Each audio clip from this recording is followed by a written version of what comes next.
ត្រូវដឹងអំពីចំណុច4នេះជាចាំបាច់ប្រសិនបើបងទៅចាប់ដើមនៅក្នុងវិស័យ trade ឬក៏ចង់ចាប់ដើមនៅក្នុងវិស័យ trade តើចំណុចទាំង4នោះគឺជាចំណុចអ្វីទៅហើយខ្ញុំជឿថាចំណុចទាំង4នោះគឺសំខាន់មែនទែនដែលសម្រាប់បងទៅចាប់ដើមឬក៏ចង់ចាប់ដើមតោះទស្សនាវីដេអូនេះទាំងអស់គ្នាអញ្ចឹងមុននឹងចូលវីដេអូរបស់ខ្ញុំសូមនិយាយតិចវីដេអូរបស់ខ្ញុំទាំងអស់មាតិការបស់ខ្ញុំអស់គឺខ្ញុំធ្វើនៅក្នុងគោលបំណងក្នុងការចែកម្លែកនិងចំណេះដឹងឬក៏ការចែកម្លែកតាក់ទងទៅនឹងបទពិសោធន៍ដែលខ្ញុំធ្លាប់ជួបតែប៉ុណ្ណោះមិនមែនជា financial advice ទេអញ្ចឹងបងអាចជួយ like TikTok Facebook និង YouTube របស់ខ្ញុំដើម្បីទទួលបានព័ត៌មានអ្វីផ្សេងៗដែលខ្ញុំនឹងចែកម្លែកទៅលើអ្វីដែលខ្ញុំធ្លាប់ឆ្លងកាត់ដូចគ្នានៅក្នុងបណ្ដាញសង្គមរបស់ខ្ញុំទាំងអស់ហើយអ្វីដែលពិសេសមួយទៀតបងកុំភ្លេចចូលនៅក្នុង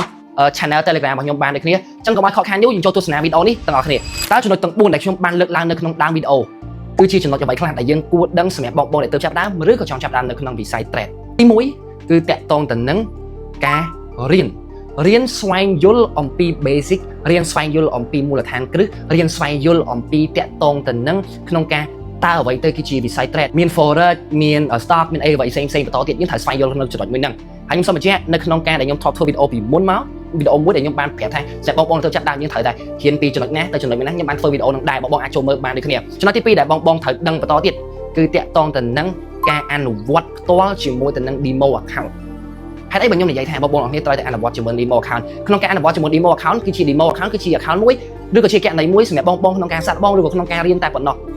អញ្ចឹងបងអាចសាកល្បងសម្រាប់បងដែលថ្មីសុទ្ធអាចប្រើប្រាស់ទៅលើ demo account បានដើម្បីឲ្យដឹងថាតើគេប្រើប្រាស់ជួញដូរហ្នឹងគេមានរបៀបមិនខ្លះត្រូវ buy stop buy limit អីខ្លះធ្វើបែបណាបងប្អូនស្វែងយល់អំពីហ្នឹងហើយបងប្អូនអរគ្នាចូលចំណុចទី3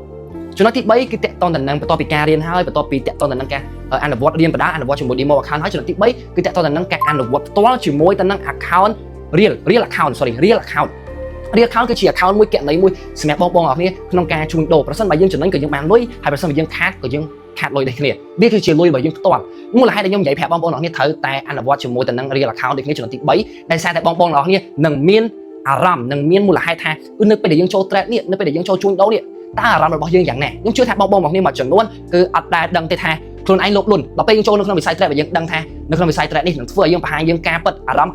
ពិតរបស់យើងតើយើងជាមនុស្សលោភលន់ដែរទេជាមនុស្សដែលមានអត់ធ្មត់ដែរទេជាមនុស្សដែលខំរៀនដែរទេអខ្ជិលដែរទេ journal សរសេរអីផ្សេងគឺតាក់ទងទៅនឹងចំណុចទាំងអស់ហ្នឹងអញ្ចឹងមូលហេតុហ្នឹងហើយបានខ្ញុំលើកឡើងបងប្អូនអរគ្នាហើយតែស្វែងយល់ចំណុចទី3ហ្នឹងគឺតាក់ទងទៅនឹងការអនុវត្តផ្ទាល់ជាមួយទៅនឹង real account នេះគឺជាចំណុចដែលសំខាន់អូខេចំណុចទី4បងប្អូនអរគ្នាត្រូវតែរៀនអំពីចិត្តរបស់ខ្លួនឯងនៅក្នុងចំណុចមួយនេះគឺខ្ញុំចង់លើកឡើងថាបងប្អូនអរគ្នាត្រូវតែស្វែងយល់អំពីចិត្តគំនិតរបស់យើងថាយើងជាមនុស្សបែបណាយើងជាមនុស្សដែល aggressive យើងជាមនុស្សដែលមានន័យថាចេញចូល aggressive ឬក៏យើងជាមនុស្សដែលមានន័យថាមានភាពអត់ធ្មត់មានន័យថាមានភាពអត់ធ្មត់អញ្ចឹងនៅពេលដែលយើងស្វែងយល់អំពីខ្លួនឯងហើយគឺយើងអាចជ្រើសរើសទៅលើ set strategy ឬមានន័យថាបន្ទាប់ពីការរៀនឲ្យយើងចាប់ផ្ដើមរើស strategy មួយយើងទៅសេផែនការរបស់យើងបន្ទាប់មកគឺយើងមានន័យថាយើងគឺបង្កើតទៅជាវិន័យរបស់ខ្លួនឯងអូខេខ្ញុំជាមនុស្សបែបនេះខ្ញុំរៀនខ្ញុំប្រើប្រាស់ strategy បែបនេះប្រសិនបើខ្ញុំជាមនុស្សបែបនេះខ្ញុំត្រូវតែរៀនអំពី strategy បែបនេះគឺជាអ្វីដែលខ្ញុំចង់ប្រាប់បងប្អូនអរគ្នាចំណុចទាំង4ហ្នឹងអូខេវីដេអូរបស់ខ្ញុំគឺចប់តែប៉ុណ្្នឹងហើយអរគុណច្រើនសម្រាប់ការទស្សនាវីដេអូមួយនេះហើយជួបគ្នានៅវីដេអូក្រោយ